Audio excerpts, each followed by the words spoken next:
La Fondation partenariale Polytech et Euradio présente Polytech, un réseau, plusieurs voix. Le podcast qui met en lumière la richesse des parcours et des passions des élèves, diplômés, personnels et partenaires des écoles d'ingénieurs Polytech.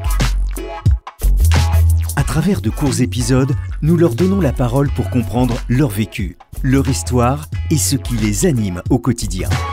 Trajectoire, c'est un podcast que je vous propose pour mieux connaître les parcours des collègues, des élèves, des diplômés du réseau Polytech. Ensemble, on tracera les petites ou les grandes lignes de vos expériences, scolaires, professionnelles, personnelles. Et pour la première, je me lance en vous parlant de ma trajectoire. Bonjour Mélinda. Bonjour Stéphane. Tu es aujourd'hui directrice de la Fondation partenariale Polytech. Qu'est-ce qui motive ton quotidien ? Ça, c'est une question hyper dure parce qu'il y a plein d'éléments qui me motivent. Déjà, je fais un boulot que j'aime. J'ai beaucoup de collègues bienveillants, donc ça me motive au quotidien. Si la question initiale, c'est de savoir pourquoi je fais ce métier, au quotidien, c'est vraiment ça, c'est le contact avec les uns et les autres. Alors, dans une période comme celle qu'on traverse, c'est peut-être un peu plus difficile, mais c'est l'aventure humaine. Au quotidien, dans ce genre de travail, à la direction, on est en permanence en contact avec les équipes, on fait du recrutement, on travaille aussi sur des nouveaux projets. Et on a la chance d'être dans un réseau multiple avec beaucoup d'interlocuteurs. Quel parcours scolaire as-tu suivi ? J'ai un bac littéraire option maths, il y a longtemps, je vais taire l'année. Ensuite, j'ai fait un DUT en information communication d'entreprise, un parcours qui n'est pas forcément très linéaire, mais que j'assume totalement. Après, donc j'ai fait, à l'époque, ça s'appelait les maîtrises sciences et techniques, toujours dans la communication. Donc là, j'étais 4 ans vraiment sur cet intérêt pour une approche très systémique en termes de circulation d'informations et de communication. Assez curieuse de savoir comment les organisations fonctionnaient à ce niveau-là. Et en fait, j'ai atterri dans ma première expérience professionnelle en tant que responsable de formation. Et ça n'avait rien à voir avec le diplôme. Et ça, c'était mon premier pied dans l'enseignement. Tu n'as jamais eu de poste dans la communication ? Si, quand même un petit peu, mais pas directement pour les entreprises. Par exemple, j'ai travaillé au début à Polytech Nantes, où j'ai été au service communication. Et puis après, quand j'ai démarré en tant que responsable formation, on m'a sollicité sur mes compétences en communication.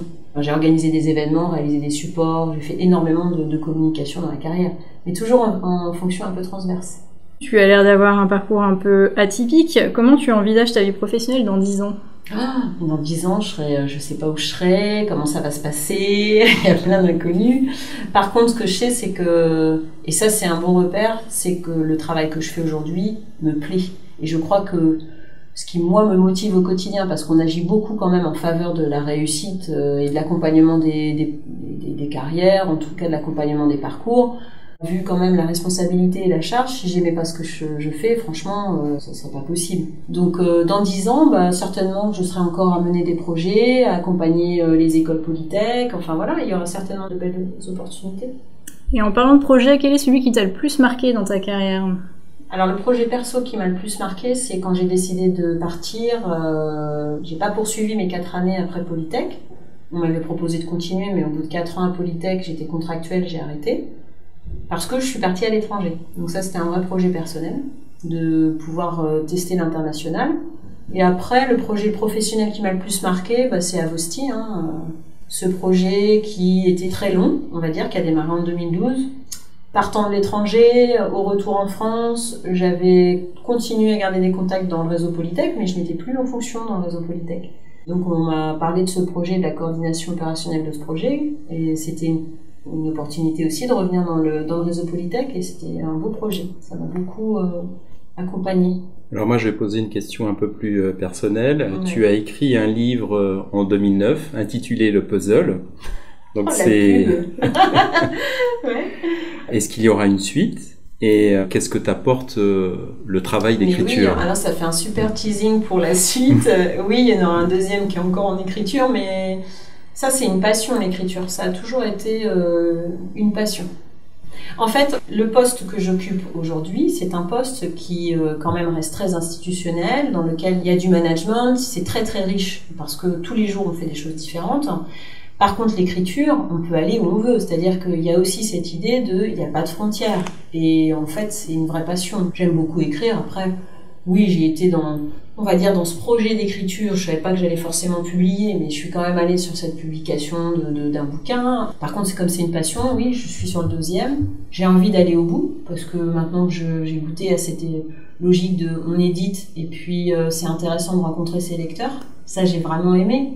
La rencontre avec les lecteurs, les lectrices, qui vous font forcément un retour différent de l'intention d'écriture, ça c'est génial. Et est-ce que tu as déjà envisagé de faire des ateliers d'écriture en tant que personne qui fait l'atelier ou alors qui écoute l'atelier? Mais par rapport à l'écriture, j'ai fait énormément d'expériences, parce que moi je suis dans l'expérientiel. J'ai une curiosité là-dessus, c'est-à-dire qu'avant de sortir le manuscrit, j'ai participé à des ateliers d'écriture, j'ai été dans une association qui accompagnait les auteurs, j'ai animé aussi à Polytech Nantes des ateliers d'écriture pour les personnels. On s'était ouvert aussi aux élèves, mais j'avais aussi des personnels. Et en fait, ce qui est extraordinaire dans l'écriture, c'est qu'on se rend pas compte à quel point un sujet peut ouvrir sur d'autres. Et en plus, on parle de soi, on parle de la personnalité. Il y a énormément de messages qui passent à travers les mots.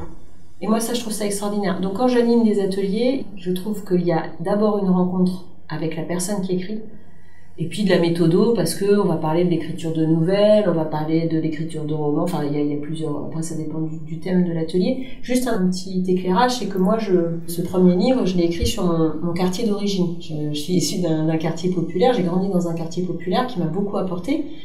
Et quand je l'ai sorti, ce bouquin, évidemment, ça a fait un petit peu plus de buzz sur la ville d'où je viens. J'ai organisé des ateliers d'écriture dans le quartier d'où je viens, et c'était génial parce que c'était multigénérationnel. Il y avait des jeunes de quartier, il y avait aussi des locataires d'immeubles à côté qui étaient curieux de participer. Donc c'est ça qui est génial. Et ça, j'ai adoré, vraiment adoré. Et du coup, vu que tu parles de mots, est-ce que tu pourrais caractériser ta trajectoire en un seul mot? Atypique. Et est-ce que tu préfères travailler avec des personnes qui sont un peu atypiques, qui ont des choses à apporter, ou avec des personnes qui ont quand même un parcours très linéaire, très classique? En fait, c'est l'écosystème. C'est-à-dire qu'on est tous très complexes, mais il faut travailler dans cet équilibre. Par exemple, dans l'équipe de la Fondation, c'est vrai que tout le monde a des parcours assez atypiques, et c'est aussi ce qui fait la richesse de l'équipe. Et si tu devais transmettre quelque chose aux jeunes d'aujourd'hui, ce serait quoi? Mais d'aller au bout de leur projet. Parce que moi, en fait, je me suis autorisé beaucoup de choses en me disant, oui, j'ai pas accès à la culture, ou j'ai pas accès à beaucoup de choses, mais je vais quand même essayer. Et donc, vis-à-vis des jeunes, je leur dirais, aller au bout, de se dire, bon, tout est possible. Et, d'y croire, en tout cas. Et c'est donc d'essayer. Mais oui, d'expérimenter. Mais oui, d'essayer, de tenter. Après, on peut être accompagné dans nos parcours, Par exemple, quand j'ai été à l'international, j'ai fait des belles rencontres. Et c'est des personnes qui m'ont beaucoup apporté dans ma carrière. Mais déjà de se dire tout est possible et il y a des dispositifs ou des personnes qui peuvent aider, c'est intéressant. Je me souviens d'ailleurs quand j'étais au collège, c'est la conseillère d'orientation qui m'a parlé de la communication en me disant oui, vous avez l'air d'être assez sociable, peut-être que ça peut être un domaine, mais moi j'avais aucune idée de ce que j'allais faire. Et la communication d'entreprise, c'était quelque chose d'assez vaste, je me suis dit tiens oui, pourquoi pas. Mais mon diplôme ne détermine pas ma fonction aujourd'hui. Et c'est ça aussi qu'il faut se dire. Merci beaucoup Mélinda pour toutes ces belles paroles et ce témoignage. Et ce témoignage. Merci.